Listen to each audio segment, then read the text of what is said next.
The A-List Podcast is brought to you by FanDuel, the exclusive wagering partner of the CLNS Media Network.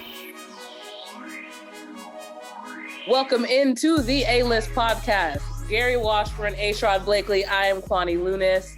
We were actually just talking about the anniversary of my infamous picture with Michael B. Jordan. Also, 5 years ago today, the Celtics were also playing the Sixers in the second round, and history is repeating. You see that? Huh? You see how she quickly tried to change it? Yeah, just had to put it out there because it's been made fun of on this podcast so often. You fumbled the bag so bad on that day, Kwani. You fumbled so bad. I mean, that was also the day I tried to convince Meek Mill to root for the Celtics, and it did not work. Oh, try though. All right, I got the eye roll from Gary so early on. Let's talk about the Celtics. They even the series. The second game they win at the TD Garden. At one point, people thought it was cursed because obviously the Celtics lost in the first game, but also the Bruins just got booted out of the playoffs as a result. But clearly the curse is not existent. Brown with 25 points, Brogdon with 23 right off the bench. What did you two make of that Game 2 performance? And also, I do want to mention the comments that Joe Mazzulla made at the end of his media availability. Would love to hear your thoughts because I disagreed with a lot of, as I usually say on this podcast, the Boston sports radio take on calling him sensitive because he basically was like, why did you question me about the in-game adjustments, which he was obviously criticized for in Game 1. Very long-winded question, but thoughts on everything. Right off the bat, the Celtics, they played their game in Game 2. And that's what is going to happen throughout this series if they simply stick to doing what they do best. I thought there were a couple of things that jumped out in that game that really, I thought, made a big difference, even though they seem very minor in the grand scheme of things. They did not allow Philly's shooters to just shoot at will. They were able to go over the screens and not under them. And when you go under, you give those shooters just enough space to get off relatively clean looks. They didn't do that. And the result was James Harden, who hit him for 45 in Game 1, was 0 for 6 from three-point range in Game 2. And, the return of Joel Embiid, and we'll talk more about that, but the Celtics were able to neutralize all of the things that Philadelphia, I thought, had did a really good job with in Game 1. And I think we're going to see more of that as this series progresses because I just don't think Philadelphia can adjust or adapt to the things that the Celtics did because the Celtics, all they simply did was play their game. The Celtics, if they're not going to win this series, it's not going to be so much because of what Philly does. It's going to be more so because of what they don't do in terms of execution. And I'm going to let Gary chime in with the Joe Mazzulla stuff because I think he can be a little bit sensitive at times, but to me, it's comical when I hear Joe Mazzulla talk post game because it's like, he's trying to just, he's trying to make his presence felt. He's trying to let you know what he's thinking. And I find it comical because the stuff that he's kind of being sensitive about are real issues. And it's like the fact that you've taken the time to tell us what we already know you're sensitive about, do we really need that, Coach? But anyway, Gary, you go in. What you got, Gary? Well, I thought they played a fine game. They pulled away in the third quarter. They hit a lot of shots. And remember, Jason Tatum had 7 points, didn't hit a shot after the first quarter, was in foul trouble most of the night, and didn't play the fourth quarter. So now he got plenty of rest in that game and can now take control and be the man in Game 3 because I think they're going to need a great Tatum to pull that game out with the atmosphere it's going to be like in Philly on Friday night. But I just thought they played their game. They were intense defensively. They got up, and Philly missed some open shots. But also, I just think the Celtics played with a little bit more passion, a little bit more desire. And that's the thing. I think nobody questions the Celtics' talent, the ability to win the title, the ability to beat any team in the NBA. It's just the consistency level. And I think they realized they gave away Game 1. Like Philly should not have won that game. Regardless, it should not have come down to the last shot by Harden. They botched the last 3 minutes, but they probably should have had more points. But you give Philly's, complimentary players, in addition to Harden, open shots, easy looks, quick looks, terms of D'Anthony Melton, George Niang, obviously Tyrese Maxey, who man, that dude's fast. I mean, if you don't know, if you ain't seen him live and how fast he gets down the damn floor, I mean, that dude is super fast. Like probably one of the fastest guy in the NBA. And there's some, I'm sure it's a debate about that, but Tyrese gets down the floor fast. So I think the Celtics have now adjusted. Now it's up to Doc Rivers to adjust what he's going to do in game 3. Obviously, they're going to be at home. And Philly's going to play well. Embiid's going to get his MVP award. He's going to be more near 100%. He's going to be focused on dropping 50 again. But the question is Philly a different team with Embiid? Obviously they are, but doesn't that play to the Celtics' advantage? Because I think they're used to playing against Embiid. They're used to defending him. Remember, in the playoffs, he's 1-9 now against the Celtics in his last 10 playoff games against Boston. So they know how to play him in the playoffs. They didn't know what the hell to expect in game 1. And I think that kind of hurt them, But Embiid, it wasn't like he played 12 minutes. He played 26 minutes, and he would have played probably more minutes if the game had been more competitive in the fourth quarter, and so did Harden. So, I think they got it, what they need to see in terms of like, okay, we know what to do with Embiid. Now it's up to them to maintain that level of intensity, play defense, and try to take home court advantage back. If you want to get one of these games, obviously, in Philadelphia, you do not want to go back home 3-1, down 3-1, and you want to see if you can take control of the series, go up 2-1. So big game tomorrow for both teams, I think, but especially for the Celtics. With Mazzulla, I mean, I think Mazzulla's sense of humor is a little bit of an acquired taste. I actually like it. I think that he has this serious side because I think that's the deadpan sense of humor, the real, like The Office. Yeah, like he's one of those guys who doesn't smile, but he doesn't take himself too seriously. I've had conversations off the record with him and all that stuff. Mm-hmm. Joe knows who he is. He doesn't try to, I think, but does he snap at us? Yes. Does he have a little bit of attitude? Yes. Did he read? I'm not going to toot my own horn, but I'm sure I'm not. Oh no, I'm not the only one that wrote that he got out-coached in game 1. That was on defense, not adjusting. Now, I didn't say it was his fault they committed 16 turnovers, and he didn't tell Malcolm Brogdon to throw the ball to Tyrese Maxey instead of shooting the damn ball. And, he didn't do any of that, but I think he understood. He has read that he has been out-coached in this playoffs, which I think he has. And I think he's like, well, look at what I did. Hey, we won by 34 points. So I think he deserves credit for adjusting, making it hard on Harden defensively, having Jaylen Brown, cover him full court. Just having them put more effort. But I didn't see more execution. I just saw better effort. I just saw those guys are like, we're not being denied tonight. You're not taking this again. So I don't have a problem with Mazzulla, Joe Mazzulla. Yeah. I like Joe. I'm happy for his success because he's such a young man, a black coach in the NBA at age 34. And, we know guys like Steven Silas and guys that didn't make it because they got a bunch of knuckleheads and bad situations. And this is a man who's inherited a good situation, is trying the best he can. He's going to get better and grow. This is his first playoffs, but he's going against a bunch of old foxes. Quinn Snyder, Doc Rivers, and who knows next if they advance, Thibodeau or Eric Spoelstra, and then it could be Steve Kerr. The only coach that don't have as much experience, equal experience as he does, is Darvin Ham. Who? Darvin Ham? Oh. Sherrod's buddy from the Detroit days, if you didn't already know. Anyway, so I think, this is a learning experience too for Mazzulla. He's got to understand that, hey, sometimes he's got to toy with things. Even though the Celtics come off a great game, does he make more adjustments and throw another wrinkle into the defense or the offensive sets to make Philly be like, oh, wait a minute, or does he do the same thing? That's the trick when you win a game like that is now what? How do you repeat this? So I think, he had a little attitude. I think he was a little annoyed that he didn't get credit for the adjustments and the media didn't ask him, hey, coach, can you talk about all the great adjustments you made for game 2 to win the game by big points? I think he expected that, and he was a little annoyed.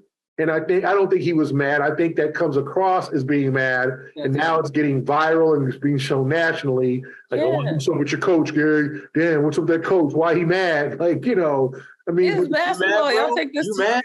You mad, bro? So I find it funny, but I also know that's Joe. And Joe's a serious dude. You don't see him smile much. You don't see him, he'll joke with us here and there, but that's just him. I'm used to it. Anything that goes on between me and him, I can take it. I've covered the sports for a long time. And I think he knows that those people who can take it and those people who are probably inexperienced, and I don't think they ain't built for this, Gary. Yeah, I don't think he jumps on some of the reporters who might not be as experienced and that type of thing. And I understand. I'm glad he doesn't. So I wish he did, but that's just me. I can be petty like that. Here's one thing about Joe, though, and we can move on after this.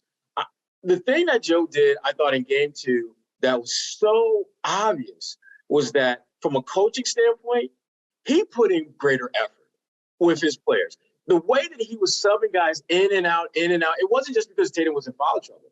It was because there was a conscious effort for him to look for very specific matchups, and he did not hesitate to try and get the guys on the floor who could make that happen and could execute what he was looking for. I thought that, to me, was one of the better games that he has shown grow from one game to the next, and not just figuring out a specific thing that works, but just having a different approach, like the sense of urgency that we always talk about that these guys don't have when they're playing teams that are undermanned.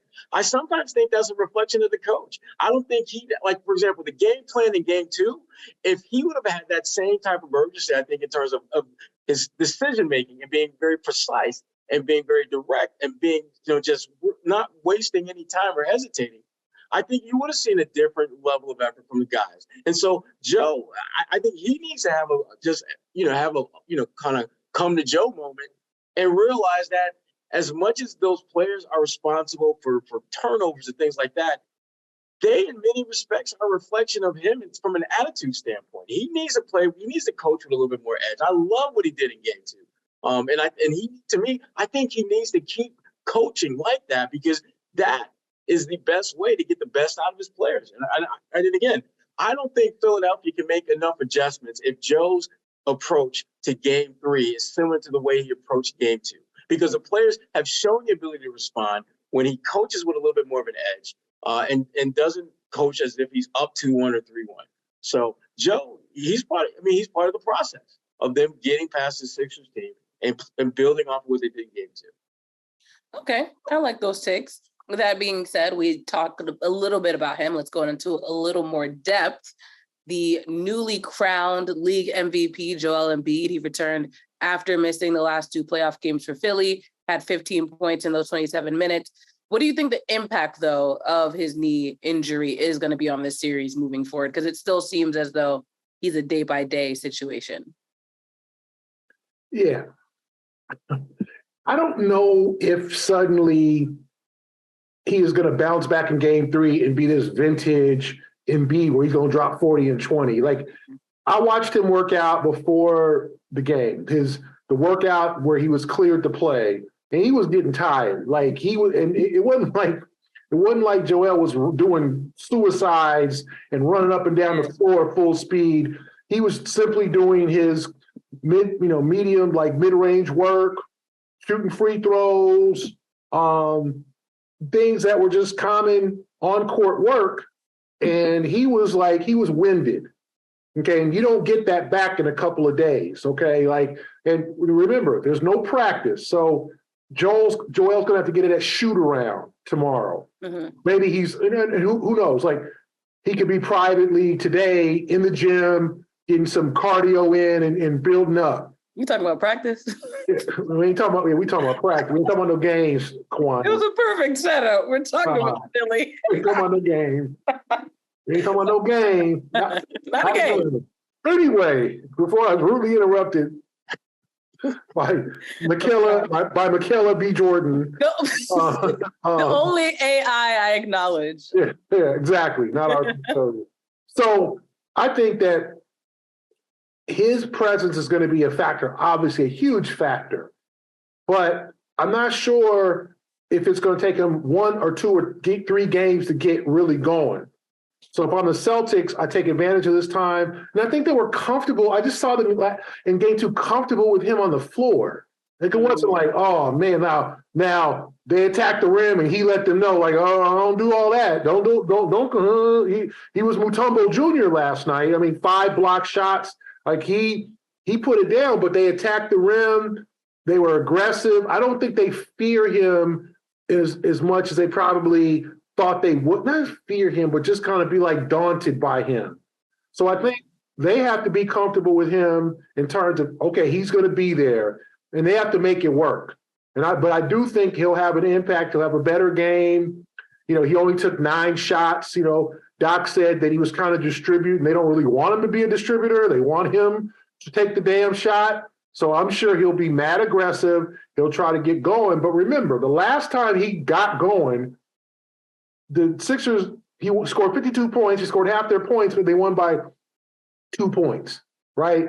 And the Celtics had their chances to win that game. So the more shots he takes, the fewer threes Harden takes and Maxey takes. So that does affect their offense. You know, they're a good club, but remember, it ain't like Joel's going to hit 5 threes. He might hit 1 or 2. Everything with him is free throws and jumpers. If you don't foul him too much, then I think the Celtics will be fine. Let him, and don't single him like they did in the last game in Philadelphia, where he just has, it's like pop a shot because he's such a good mid-range shooter. Make it difficult on him. Make him shoot tough shots. Don't foul him as much. And I think the Celtics got a good chance. Listen, Gary, you pointed out earlier their record in the playoffs with Joel is 1-9. That by any metric is atrocious. And I think the elephant in the room when you talk about Boston and Philadelphia that nobody wants to acknowledge is the Sixers match up better with Boston when he's not out there. The Sixers are a much more explosive team. One, because I think the Celtics, just by nature, let's take their foot off the gas a little bit. 2, Philadelphia becomes a much more faster team. It can get out in transition. And number 3, they understand that they have to be more in sync with one another when he's not around. And when those things come into play, they give the Celtics they become a much tougher foe for Boston to get past. But as long as he's out there, that offense is going to slow down at a glacial pace. And for a team like Boston that has such defensive versatility, that's perfect for them because they can double, they can tilt, they can blitz, they can do all those things and still rotate back and get in position where they can at least lightly contest shots if Joel is moving the ball. And that, to me, is why this series, from the beginning, I didn't think would go more than 5 games. If Joel played all 5 games, because as long as he's out there, the Celtics are going to be a better defensive team against Philadelphia because the way his game is built, the success that he can bring to the floor, it plays into what the Celtics do best defensively. The Celtics are a much better half-court defensive team than they are in transition. And when you play against Joel, your half-court defense is going to have to be the foundation of what you do at that end of the floor just because of the way he plays. And so that's why, to me, Doc is in a very tough spot because Doc is watching the same film that we are. He's looking at the same videos that we see, and it's pretty clear how they play when Joel is not around versus how they play against Boston when he is around. Now, I point out Boston, and I keep saying against Boston because I don't think that's the case for every team. Like, I'm not saying Joel is a bad player for Philly and they don't need him. I just think in this particular matchup against this particular team, they're better without Joel than they are with him. And you don't have to, believe me, the numbers bear that out. 1-9. And keep in mind that the core group that the Celtics have played with during that stretch is relatively the same core group that they're playing with now. So it's not like Boston all of a sudden added, major significant pieces to address Joel and they're able to keep it going. They've pretty much been doing it with the same crew. So that to me is why I think this is going to be very difficult for Doc Rivers to make the kind of adjustments to get this team going because the foundation of what they have done this season is not necessarily going to be the foundation for success against the Celtics. Well, that being said, these last 2 games have proven that this is the perfect time to get into sports betting because you don't know if you're going to win or not. That's the whole fun of it, I think. Anyway, make a fast break into FanDuel during the NBA playoffs because right now, new customers can get a no-sweat first bet with up to $1,000. That's $1,000 in bonus bets if your first bet doesn't win. You hear that, Gary?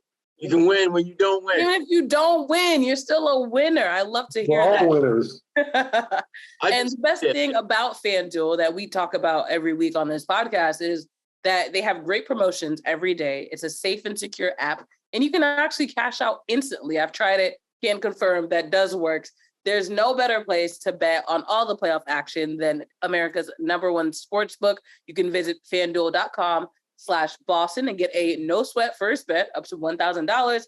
That's FanDuel.com/Boston. FanDuel, the official sports betting partner of the NBA. One person you don't want to bet on right now probably is Jason Tatum. 7 points in that last game, his lowest scoring playoff game since 2021. How concerned were the two of you by that performance? I'm good.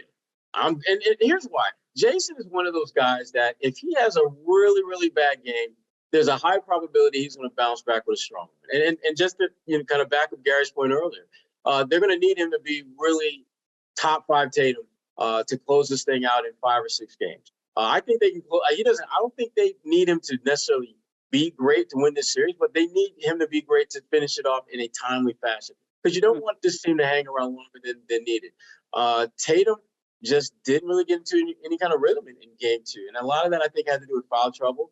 But this is where the Celtics I think are a little bit different than Philly. Tatum can go have the worst game he's had in years, and they can blow you out. I don't think Joel Embiid can go out there and have a really bad game and Philadelphia beat you badly. James Harden can obviously make some shots, but the Celtics have the defensive versatility to adapt to what Philly is doing if they get it going like that. Whereas Philly, if Tatum doesn't have it going, you got to worry about Malcolm Brogdon. You got to worry about Jaylen Brown. You got to worry about Derek White giving you some business. You got to worry about, rim runs with Rob. And now Grant Williams is back in the mix. And if you leave him in that corner, he's basically a taller version of PJ Tucker. A guy that if you get him the ball, he can knock that shot down. So there are much more issues that Philadelphia would run into if Tatum has a bad game. And if he's having a good game, that's a big problem because Tatum, as we know, when he gets it going, there's not a whole lot you can do. I mean, there's a reason why that dude is all NBA player. There's a reason why he finished 4th in the MVP voting. He is really good. And when he's showing that with some semblance of consistency, it's bad news. Lights out for you to the opponent. Yeah, I'm not as concerned about Jason because, I think he tried to get himself going from the 3-point line and he missed a couple jumpers. But I also think foul trouble took him out of his game. So he couldn't be as aggressive. Remember, the 4 fouls, 2 of them were offensive. So they were looking to draw offensive fouls. That's what Jason's going to have to be aware of throughout this series is guys like Georges Niang or other guys, the PJ Tuckers and those guys trying to draw offensive fouls when he makes those drives to the basket, right? And he's going to have to be careful of that because I think that's the scouting report. Hey, take a charge. He's going to run into you. We need to, impact his game that way. So I would expect that Jason's going to have to make an adjustment in terms of his offensive fouls. Be careful when making those drives to the basket. Do a little bit more spin as opposed to straight line drives or whatever. And watch things like, your hands, pushing a guy away when you drive, things like that, because they're calling that stuff. He had the 2 offensive fouls, but he had like a ticky-tack foul on Harden, not ticky-tack, where he hit Harden in the face coming off a screen. And I think the first foul was like a loose ball foul where he was kind of just scrambling under the basket. So, it wasn't, it was some cheapies that he got in terms of the calls, but they were legit, and Jason needs to be aware of that. So I expect him to get going. It's just Jalen's been consistent. Malcolm's been good. And I thought a pleasant surprise was Derek White. Kind of, he had a bad game 1. I think he was 1 for 5. He just did not play well in game 1. They needed Derek White to play well. Derek White stepped up as well as Malcolm. You mentioned Grant, so we'll see how the adjustments they make. But for Tatum, I think he's going to have to not only be on it, have the desire, the fortitude to score and to make up for game two, but also have his head on a swivel and understand that they're going to try to draw fouls on him. They're going to try to get him out of his game early. He's got to be aware of that.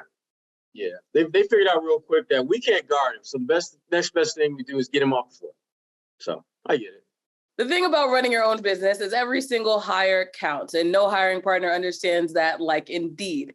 Indeed is a hiring platform where you can attract, interview, and hire all in one place. Don't spend hours on multiple job sites looking for candidates with the right skills when you can do it all with Indeed. You can find top talent fast with Indeed's suite of powerful hiring tools to matching, assessment, virtual interviews. If you hate waiting, Indeed US data shows that over 80% of Indeed employers find quality candidates whose resume on Indeed matches their job description the moment they sponsor a job. So join over 3 million businesses worldwide in using Indeed to hire great talent fast.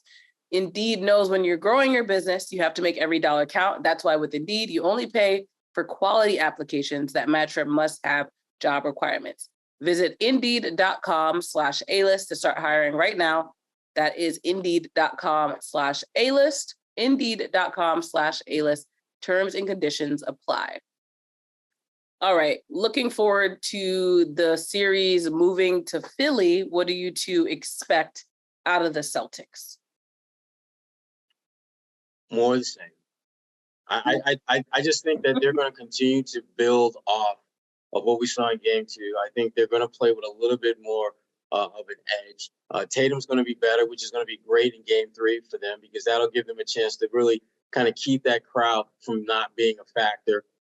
And again, I just don't think Joel is going to be able to ramp up his game to the level it needs to be at in order to be impactful. I think, the fact that he really wasn't nearly as impactful as I thought he could have been in game two early on because Doc was right. He was looking to get others involved. But for him, I think it's a tough situation. One, Al Horford does not make it easy for him to get himself involved. And two, the Celtics already have a game plan to just mix up their coverages and try to keep him off balance. And so what ultimately happens with Embiid, but didn't happen that last time because I thought Celtics play single coverage, but when they're mixing up their defenses, it forces him to do more thinking. And if he's doing more thinking, that means he's not just reacting to what he's seeing. And that's what you want. You want him to be a half second or a second slower in terms of making that move or making that decision, because that gives your defense time to position itself because you know exactly where you want to be and what you want to do with him.